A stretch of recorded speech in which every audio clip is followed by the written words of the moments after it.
چې کله سړی وفات شي کنه او دې قبر کې کیږي او د سره کله حساب کتاب شروع کیږي او د کې ژوند راشي نو دې چې وګوري نو په د وخت د مازیګري هر ټیم چې تاسو مړې ښخ کړئ دې چې قبر کې وګوري نو په د وخت د مازیګر ټیم دی د انور به داسې مخامخ شي داسې حال کې به لکه د انور چې پریوزي په داسې حالت کې به دته دا ټیم مخې ته شي دې چې د مانځه عادت وي که نه منځونه اهتمام یې کړی دی به وایي ما پرېږدئ زه مونځ کوم زما نه د مونځ وخت ما پرېږدئ زه مونځ کوم هغه د انور غایب کېږي نو چې سړي مستقل د مازیګر مونځ په کرکټ کې پرېښودی ده ته پته لګي چې دا زما پرېږدئ زه د مازیګر مونځ کوم ما ته پته شته نه د مازیګر مونځ په ژوند کې کړی نو څه به وایي چې ما پرېږدئ زه مونځ کوم دی چې وګوري نو دی به وایي ما پرېږدئ زه مونځ کوم هغه د نور رانه غایب کېږي نور رانه غایب کېږي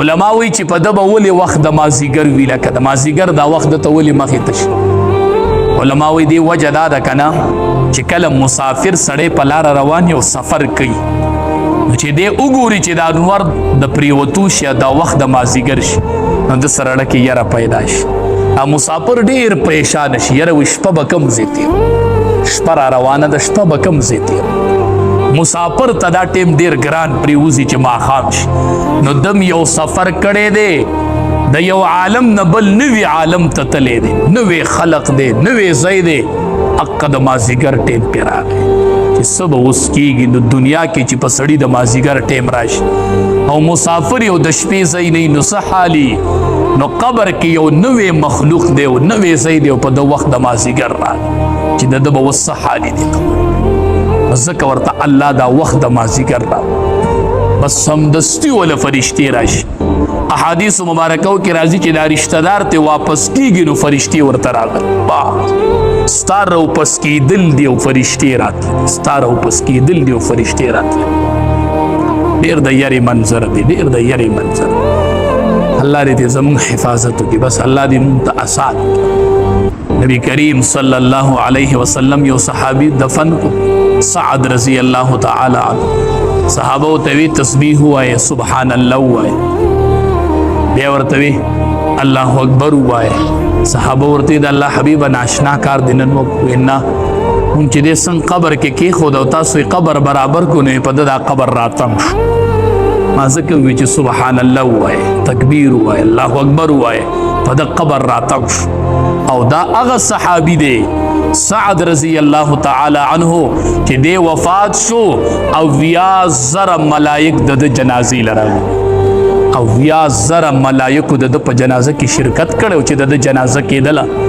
او 20,000 ملائک راغلي و د په جنازه کې ولا بیا هم قبر راتم نبی علیہ السلام سبحان الله وایه تکبیر وایه تکبیر وایه نو علما وایي چې دا قبر راتنګېدل یو ځل شته دا به یو ځل راتنګېږي بس خو بیا بعضې علما وایي په نیکانو باندې الله د شفقت دپاره راتنګي او په بدانو الله د عذاب دپاره خو د قبر به یو ځل راتنګي چې دومره تنګ ځای شي او دومره راتنګ شي نو دا پختای به یو بل کې داسې نه نوځي داسې تنګ ځای دی او وخت د مازدیګر به یو ملائک په راغلي او حساب به کوي او ناشنا مخلوق دی دا داسې د وحشت منظر دی قبر ډېر سخت منظر دی الله دې زمونږ د ټولو د عذاب قبر نه حفاظت وکړي نبی علیه السلام چې به مړی ښخ کړو دعا به وکړله یا الله دې ثابت قدمه کړي دې ثابت قدمه کړي د نه به اوس تپوسونه کېږي ملایک په راغلي یا الله دې ثابت قدمه کړي دې تپوسونو کې ټینګ کړي الله ته استقامت نصیب کړي تا چېرته رور باره کې دا فکر کړی چې ښخېږي یا الله ثابت قدمه کړي نه نه به اوس سوالات کېږي او زما پکې هېڅ وس نه رسي د هېچا وس هم نه رسي اول تپوس پکې من ربک رب دې څوک عبادت به دې د چا کو عبادت به دې د چا کو دی به وایي عبادت خو به مې د رب کو د خپل رب خو دې شکر دی چې خدای مسلمانان پیدا کړي او غیر الله ته سجده نه ده کوي او د الله نه علاوه هم تندې چاته نه دی ټیټ کړی انشاءالله دې تپوس کې به کامیاب انشاءالله خو دویم او دریم تپوس کې به لګن خلو نو الله دې مونږ آزاد کړي بس دویم تپوس پکې ما دینو که دین دې سو هو ته په کوم دین باندې وي دین درته خپل معلوم دی نو چې دی وایي چې دین زما اسلام، ای به چې وجود ته دی وګوره، په اسلام برابر دی وجود، وګوره وجود وګوره برابر دی، نو چې ته ځان ته وګورې نو ستا وجود به برابر وي. چې په ګیره کې تا ډیزن کړی که نه، او ته ځان ته وګورې چې ما دین که دین دې څه و. یا خدایه څه جواب به خدای له ورکوو، په دغه ځای کې به جواب څه ورکوو چې د دین باره کې تپوس وشي او مونږ په ګیره کې ډیزن کړی وایي به چې دا د چا دین و. هم ته ځان ته وګوره دا دین د چا و، دا ته په کوم دین وي، دا تا ته کوم شریعت ښودلی و، دا د کوم پیغمبر سنت و. ته وګوره ځان ته برابر یې، په کوم دین باندې مړ وې، په کوم دین به پاسې. نو دا کوم دین دی چې مونږ ګیره کې ډیزن وکړو؟ د 1,24,000 پیغمبرانو سنت دي او مونږ پکې مذاق اړو کو چې د قبر کې تپوسو کې چې ما دینو که دین دې څه و. شکل و صورت برابر دی په دین. نن مونږ ټولې د اغیارو طریقې راغستې دي او د نبی کریم صلی الله علیه وسلم ښکلي سنت هم پرېښودي. بل تپوس به کوي ما دا تقول فی حق هذا الرجل، دې سړي باره کې څه وایي؟ نبی کریم صلی الله علیه وسلم به ورته وایي د باره کې څه وایي؟ ته به ووایي چې دا زما پیغمبر دی. چې ګیره په مخ نه او به وایي، چې ګیره نه څنګه به وایي چې دا زما پیغمبر دی؟ څنګه به وایي چې دا زما پیغمبر دی؟ ډېر ګران تپوس په نښتې به وي. او نبی علیه السلام به وي یا الله ثابت قدم کې، یا الله ثابت قدم کې، یا الله ثابت قدم کې. هلته به وایي وګوره دا د پیغمبر و او شکل و صورت برابر و، نه شکل خو مې نه دی برابر، چې د قبر کې به څه جواب؟ د الله د رضا لپاره په دې مخونو ښکلې اوږدې اوږدې ګیرې راپرېږدي، اوږدې اوږدې ګیرې. سوال درته کوم، منت درته کوم، د ګیره چې د موټي نه کم وي که نه، دا ګیره نه ده. بس په دې دوکه کېږم چې ما ګیره پرېښودې، د یو پیغمبر ګیره هم داسې نه وه. تا ته وایي ته د کوم پیغمبر په دین وي، د کوم پیغمبر دین و؟ د الله د رضا دپاره مونږ هسې ګیرې پرېښودې دي، خو چې لږ یې اوږدې موټي ته یې راورسو. نبی علیه السلام به وي خالف المشرکین، د مشرکینو مخالفت کوئ ښه زما امتیانو. وی څنګه یې کوو؟ وی اوفر اللحا وحف الشوارب، بریتان کټ کوي او ګیرې اوږدې کوي. دا د یهودو مخالفت، دا د یهودو مخالفت. یو سړی ګیره خريي او بل سړی ګیره کنچي کوي، دواړه ګناه کبیره کوي، دواړه ګناه کبیره کوي، دواړه ګناه کبیره کوي. د الله د رضا لپاره چې دا ښکلې ګیرې په دې مخ راولو. نو که تپوس وکړي چې ما دین وکړه نو په دین د اسلام بلکل وجود برابر دی.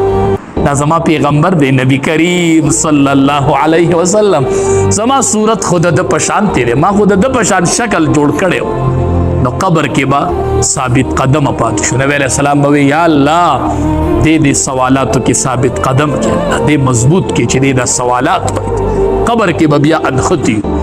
نبی علیہ السلام به فرمایل وی که آینده کال ژوندیم نو یوه روژه به د یهودو د مخالفت د وجې نه نیسم. بیا وفات شو. نو سبانۍ روژه نیول، د هغې سره یا بله ورځنۍ نیول یا نننۍ چې چا نیول، دا ډېر اجر دی، دا ډېر اجر. بل یو څه خبره نیمه دې میاشت کې او په دې ورځ ممنوع دي چې د هغې نه ځان وساتو. یو خلق وایي احادیثو کې هم راځي په 10 محرم حسین رضی الله تعالی عنه شهید شوی، سبانۍ ورځ. خلق وایي وی دې میاشتې ته فضیلت د محرم د ورځې ته ځکه حاصل دی یوم عاشوره ته چې په دې ورځ حسین رضی الله تعالی عنه شهید شو. نه، حسین رضی الله تعالی عنه لا پیدا هم نه و چې دا میاشت د حرمت میاشت او د دې ورځې روژه به امام الانبیا نیوله. چې دا خبره ذهن کې چې دا د حسین رضی الله تعالی عنه فضیلت شو چې هغه په دې ورځ شهید شو، په دې ورځ شهید شو. نو دې میاشت حسین رضی الله تعالی عنہ فضیلت دا دی چې دی په یوم عاشوره باندې شهید شو. دا د فضیلت دی. نو د وجې نه دې میاشتې ته فضیلت نه دی حاصل. نو یو چې دی دا فضیلت د مخکې. بله خبره ده چې دې ورځ باندې ماتمونه کول، ځان په سپېړو وخل، ګریوانونه شلول، دا د شریعت خلاف دی. حسین رضی الله تعالی عنہ په غم کې تدا کوي. دا به د اچا په غم هم نه کوي، د چا په غم به ماتم نه کوي. بس نو مونږ سبانه ورځ د حسین رضی الله تعالی عنہ د شهادت د دې وی مونږ د هغه باندې غمجن یو نو ماتم پې کوو که نه. هغه خپله د وفات نه یو څو ورځې مخکې خپله خور کېنوله، زینب رضی الله تعالی عنها دی خور. وی زه به شهید کېږم، زه به وفات کېږم، خو یاد ساتئ ګریوانونه به نشلوئ مخ په څپېړو. دا خو هغه په خپله ویلي چې داسې به نه کوئ، او ته وایې دا د هغه د وفات ورځ د زه یې کومه. نو هغه خپله لور خور کېنوله چې ګورئ داسې به نه کوئ، زه به شهید کېږم خو ګورئ داسې به نه کوئ، داسې به نه کوئ، ګریوانونه به نشلوئ، مخ په څپېړو نه وخئ، ماتمې به نه جوړوئ، داسې به نه کوئ، زه به وفات کېږم شهید کېږم به خو داسې به نه کوئ، داسې به نه کوئ. نو د امام الانبیاء نوسې حسین رضی الله تعالی عنہ په دې ورځ باندې شهید شي. بل احادیث مبارکو کې راځي چې په دې ورځ باندې سبانه ورځ په دې چې څوک په دې ورځ په خپل اهل او عیال باندې لږ فراخي وکړي، د نور ورځو په نسبت ولا خوراک لږ ډېر پروګرام ورلو کې اضافي خوراک پیول. احادیث مبارکو کې راځي الله به کور کې ډیر خیرونه او برکتونه ورواچي، روح کال به کور کې خیرونه او برکت. اگر چې د دې حدیث سند بارکه ضعف موجود دی، خو اکثر محدثین وایي چې دا حدیث مقبول دی. نو چې په دغه ورځ سبانه ورځ باندې لږه فراخي وکړلی شي په خپل اهل او عیال.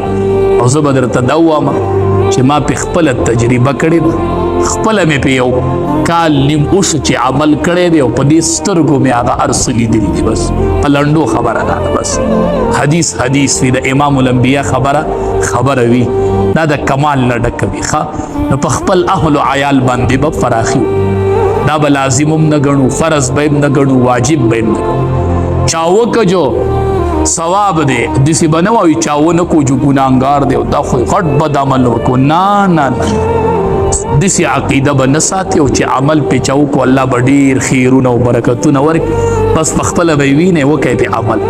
لکه زمونږ روژه یې نو د دې ماشومانو خو روژه نه وي که نه، په دې باندې وکئ، په دې ورځ فراخي پې وکئ او ماښام بیا وکئ. انشاءالله چې ډېر خیرونه او برکتونه به وي چې په دې ورځ سړی په خپل اهل او عیال باندې فراخي.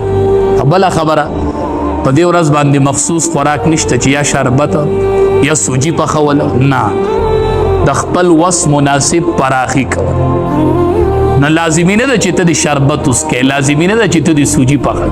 نو په سوجۍ کې هم مخاص کوئ، په شربت کې هم مخاص کوئ. ښکلي میان وله راوړه که نه، چرګان راوړه، میان راوړه، د ګډ غوښه راوړه، نو دغه سوجۍ او شربت پورې نښتې. نو دا په دې کې خاص کوئ مو چې په دې ورځ به دغه خوراک نه، هر خوراک کې چې د فراخي وکړله خو په خپل اهل او عیال باندې فراخي وکړه، انشاءالله ډېر برکات او خیرونه به یې وویني چې څوک په دغه ورځ باندې فراخي وکړي. الله تبارک وتعالی به ول ډېر خیرونه او برکتونه ورکړي چې هغه سبانه ورځ ده. لکه چا نن روژه نیولي نو سبا ورسره ونیسئ، که نن یې نه نیولې نو یو سبانۍ ونیسئ او یو ورسره بله ورځنۍ ونیسو. نبی علیه السلام وایي زه امید ساتم چې الله به پې د یو کال تیر شوي ګناه الله معاف کړي. رب العالمین دې